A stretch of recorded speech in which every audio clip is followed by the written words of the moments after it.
Determine trigonometric ratios for angles in any quadrant. When I'm talking about a trigonometric ratio, or we'll say trig ratio, we're talking about the ratios for sine theta, cos theta, and tan theta. So we're going to review that a little bit, and I'm going to look at how that would look if I drew it on an x and y axis.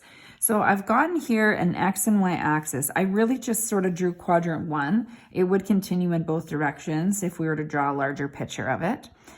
If I'm given any point x and y, so again, think about this as a big graph. And so x is along here, y is here. So I just drew a point and then drew a terminal side through this. So you're going to do the same. So it says you're given any point x and y. Maybe I'll label that, or I will label that x and y. You can sketch an angle in the corresponding quadrant and determine the 3 primary trig ratios.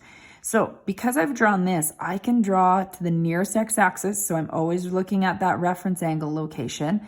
I can draw a right triangle. So now that I've done that, I can use my right angle trigonometry. You probably remember SOHCAHTOA. So we'll use that. So sine theta is opposite over hypotenuse, cos is adjacent over hypotenuse, tan is opposite over adjacent.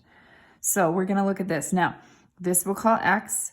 This we'll call y. This distance across from the right angle here, the largest side in that right triangle is the hypotenuse. So I'll just label that HYP just to shorten it. So that can be always found by C squared A squared equals A squared plus B squared. So when we have numbers to work with, that will also come up as well in there. So let's have a look here then at our 3 trig ratios. So sine theta, you want to make sure you put that theta symbol in there. You can't just leave that out. That's important. We'll review the formulas each time. Opposite over hypotenuse. So if I look at my picture, this is where the angle is. That's that angle symbol as well. Opposite would be considered y over hypotenuse. So the y over the hypotenuse. Cos theta.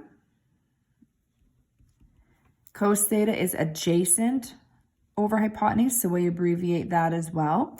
So this is the angle. Adjacent means beside, so beside is x. So we would have x over hypotenuse.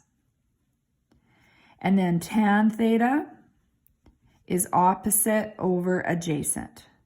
So in this diagram here, opposite would be y over adjacent x. So that would be the relationship there.